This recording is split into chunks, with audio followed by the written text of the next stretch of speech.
அனைவருக்கும் வணக்கம். PGTRB commerce என்ற தலைப்பில் நாம் இன்றைய வினாக்களை காணலாம். ஆட்சேர்ப்பு முறைகள். முதல் கேள்வி, ஆட்சேர்ப்பு என்பது டேஷ் அடையாளம் காண்பதற்கான செயல்முறை. இதற்கு சரியான பதில் சரியான வேலைக்கு சரியான நபர். இவங்களை அடையாளம் காணும் முறை தான் ஆட்சேர்ப்பு. அடுத்து இரண்டாவது கேள்வி, ஆட்சேர்ப்பு என்பது டேஷ் மற்றும் டேஷுக்கு இடையே பாலமாக செயல்படுகிறது. இதற்கு சரியான பதில் வேலை தேடுபவர் மற்றும் வேலை வழங்குனர். விளம்பரம் என்பது ஒரு டேஷ் ஆட்சேர்ப்பு நிறுவனமாகும். இதற்கு சரியான பதில் புறவலங்கள். அடுத்து, பணிமாற்றம் என்பது ஒரு டேஷ் ஆட்சேர்ப்பு வளமாகும். இதற்கு சரியான பதில் அகவல.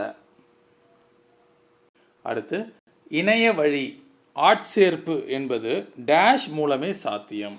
இதற்கு சரியான பதில் இணையம் என்பது சரியான பதில். அடுத்த கேள்வி, ஒரு நிறுவனத்தில் உள்ள பல்வேறு பணியிடங்களுக்கு பொருத்தமான நபர்களை தேர்ந்தெடுக்கும் பணி எவ்வாறு அழைக்கப்படுகிறது?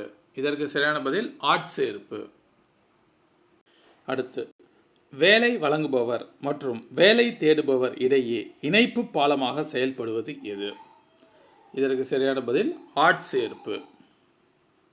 அடுத்த கேள்வி, பணியாளர் கீழ்மட்ட நிலையிலிருந்து மேல்மட்ட நிலை நோக்கி செல்ல எந்த முறை உதவுகிறது? இதற்கு செயல்திறன் மதிப்பீட்டு முறை. அடுத்து, யாரை திருப்திப்படுத்த அவர்களது உறவினர்கள் அல்லது நண்பர்களை வேலைக்கு அமர்த்தலாம்? இதற்கு சரியான பதில் பழைய பணியாளர்களை. அடுத்து, வேலை தேடி நிறுவனத்திற்கு நேரடியாக வருபவர்களை எந்த தேர்வின் மூலம் பணியமர்த்த முடியும்? இதற்கு சரியான பதில் நேர்முக தேர்வு. டேஷ் என்பது ஒரு நிறுவனத்தில் வேலைக்கு விண்ணப்பிக்க தகுதியான நபர்களை கவர்ந்திழுக்கும் செயலாகும். இதற்கு சரியான பதில் ஆட்சேர்ப்பு. ஒரு நிறுவனம் தமக்கு தேவையான பணியாளர்களை தேர்ந்தெடுக்க டேஷ் வழிகள் உள்ளன. சரியான பதில் 2 வழிகள் உள்ளன. டேஷ் முறையில் ஒன்றுக்கும் மேற்பட்ட வேலைகளில் ஈடுபடுவது எப்படி என்பதை ஒவ்வொரு பணியாளரும் அறிந்திருக்க வேண்டும். இதற்கு சரியான பதில் வேலை சுழற்சி. போதிய தகுதி மற்றும் அனுபவம் கொண்ட ஓய்வு பெற்ற பணியாளர்களை கொண்டு டேஷில் உள்ள காலி பணியிடங்களை நிரப்பிக் கொள்ளலாம். இதற்கு சரியான பதில் நிறுவனத்தில். ஒரு நிறுவனம் மற்றொரு நிறுவனத்தை வாங்கும் பொழுது அல்லது தன்னுடன் இணைத்து கொள்ளும் பொழுது அங்குள்ள டேஷ் பயன்படுத்தி கொள்ளலாம். சரியான பதில் பணியாளர்களை. அடுத்த கேள்வி, கல்வி நிறுவனங்களுக்கு நேரடியாக சென்று நல்ல கல்வி தகுதியுடைய நபர்களை விண்ணப்பதாரர்களை டேஷ் மூலம் தேர்ந்தெடுக்கலாம். இதற்கு சரியான தேர்வு வளாக தேர்வு, அதாவது கேம்பஸ் இன்டர்வியூ. இந்த டாபிக் பணியாளர் பயிற்சி முறை. இது பணி வழியற்ற பயிற்சி எங்கு அளிக்கப்படுகிறது? இதற்கு சரியான பதில் தொழிற்சாலைக்கு வெளியே அளிக்கப்படுகிறது. சிறந்த வேலை செயல்திறனை உறுதிப்படுத்துவதற்காக பணியாளர்களின் திறன் நிலைகளை எவ்வாறு மேம்படுத்துகிறது? இதற்கு சரியான பதில் பயிற்சி. பயிற்சி பெறுபவர் உயர் அதிகாரி அல்லது மூத்த தொழிலாளர்கள் மூலம் பயிற்சியை பெறும் முறை. இதற்கு சரியான பதில் தொழிற்பயிற்சி முறை. தொழிற்பயிற்சி முறை. அடுத்து, டேஷ் ஊழியர்களின் திறமை குறைபாடுகளை தடுக்க உதவுகிறது. இதற்கு சரியான பதில் பயிற்சி. பயிற்சி முறைகளை டேஷ் மற்றும் டேஷ் பயிற்சி என வகைப்படுத்தலாம். இதற்கு சரியான பதில் பணி வழி மற்றும் பணி வழியற்ற பயிற்சி என வகைப்படுத்தலாம். சூழ்நிலை ஆய்வு முறை தருவது. இவை இரண்டுமே கருத்தியல் பயிற்சி முறை மற்றும் செய்முறை பயிற்சி முறை மட்டும். இவை இரண்டுமே. அடுத்த கேள்வி, தொழிற்சாலைக்குள் பயிற்சி எங்கு வழங்கப்படுகிறது? இதற்கு சரியான பதில் பயிற்சி திணைக்களத்தில். பயிற்சி திணைக்களத்தில் வழங்கப்படுகிறது. பயிற்சி பெறுபவர் உயர் அதிகாரி அல்லது மூத்த தொழிலாளர்களுக்கு மிகவும் நெருக்கமானவராக இருக்கும் முறை தொழிற்பயிற்சி முறை. அடுத்தது புதிய திறமையை அதிகரிப்பது, சிக்கலை தீர்ப்பதற்கான நுணுக்கத்தினை அறிவது மற்றும் தொழில்நுட்ப அறிவு ஆகியவற்றை மேம்படுத்துவது எது? சரியான பதில் ஆ, பயிற்சி. அடுத்த கேள்வி, சமீபத்திய தொழில்நுட்பங்கள் மற்றும் நுட்பங்களை பற்றிய கூடுதல் அறிவை கற்றுக்கொள்ள உதவுவது எது? இதற்கு சரியான பதில் ஆ, பயிற்சி.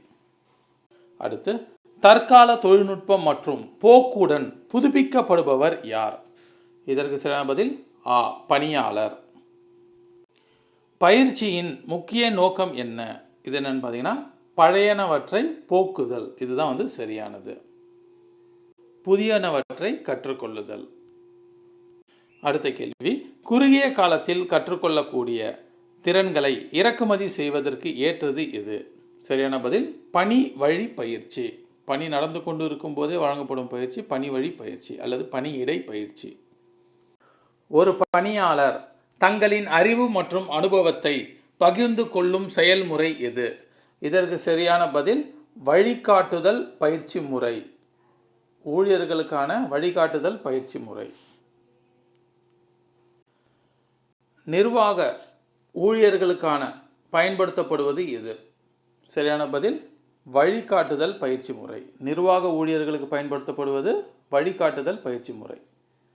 ஒவ்வொரு அமைப்பிற்கும் பணிகளை சிறப்பாக முறையில் செய்திட டேஷ் அளிக்கப்பட்ட நபர்கள் தேவையான ஒன்றாகும். இதற்கு சரியான பதில் பயிற்சி.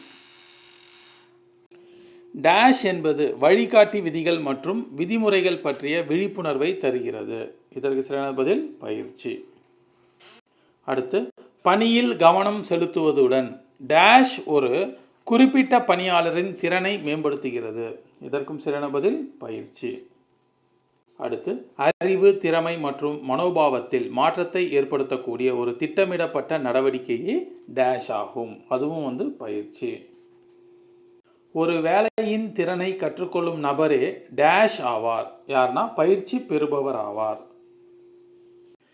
டேஷ் என்பது பணி செய்யும் இடத்திலேயே பணியாளர்களுக்கு அங்குள்ள மேற்பார்வையாளரால் அல்லது முன் அனுபவம் பெற்றவரால் பணி சார்ந்த போதனை அளிக்கப்படுகிறது. இதுக்கு சரியான பதில் பணி வழி பயிற்சி முறைகள். பணி வழி பயிற்சி முறைகள்.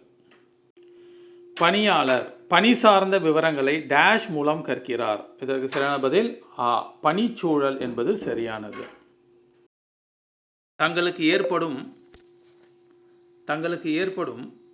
சந்தேகங்களை பணியிடத்திலேயே நிவர்த்தி செய்ய இயலும்.